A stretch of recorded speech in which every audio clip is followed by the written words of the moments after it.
बौद्ध जिले में एमवीआई भावे कार्यरत थिले बाबू। बारिपदार एमवीआई घरे आज विजिलेंस रेड चली।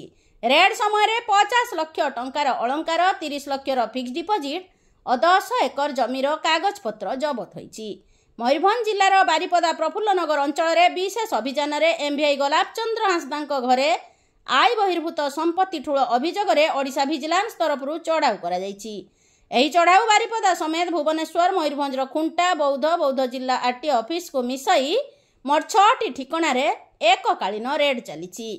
विजिलेंस डीएसपी विकास स्वाई जणाइछंती जे बारिपदा घरु प्राय 50 लाख टंका मूल्यर अलंकार 30 लाख फिक्स डिपोजिट 1 लाख टंकार नगद बैंक पासबुक और 10 एकर जमी दलिल जबत होईछि।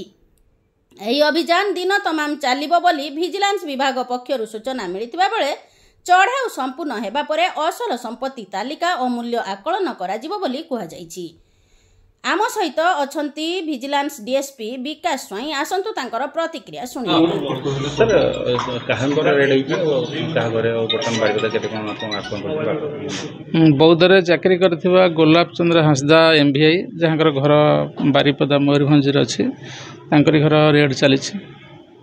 सर केते कोन आकलन हला बर्तन सर आपन जो बर्तन डिस्प्ले करथले जो सुना होता वर्तमान सुधा जहाँ आमर तनखी करा जायछि सेथरे जे कागज पत्र सुना अलंकार पैसा एवं बैंक रिलेटेड सब डिपोजिट जहाँ है डॉक्यूमेंट्स सब मिली तार सठिक भाव में आम आकलन करि पारिनाहु।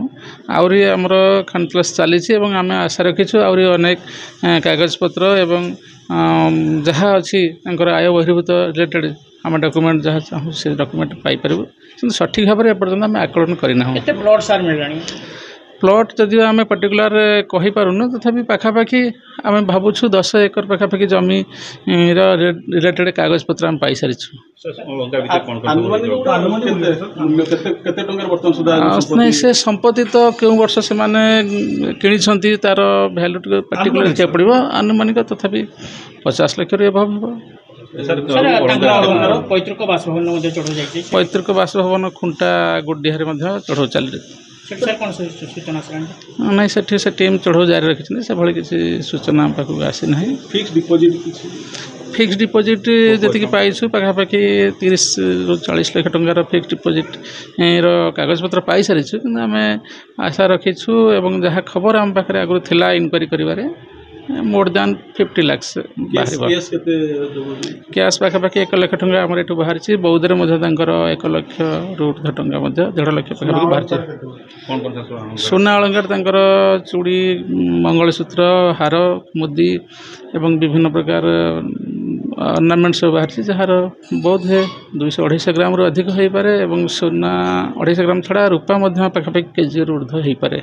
सर जो फिक्स डिपोजिट अच्छी अकाउंट जो पासबुक अच्छी पासबुक बैंक पासबुक रे केते टका अछि सेटा सठिक भाव जना पड़े ना। बैंक पासबुक जहाँ आम देखीचु से आकलन करवा ठीक नहीं कहीं ना सी बैंक पासबुक अपडेट न थई पारे किसी उठी थई पारे कौन है डिपोजिट भी हो पारे से आम आशा रखीचु 20-30 लाख हो पारे।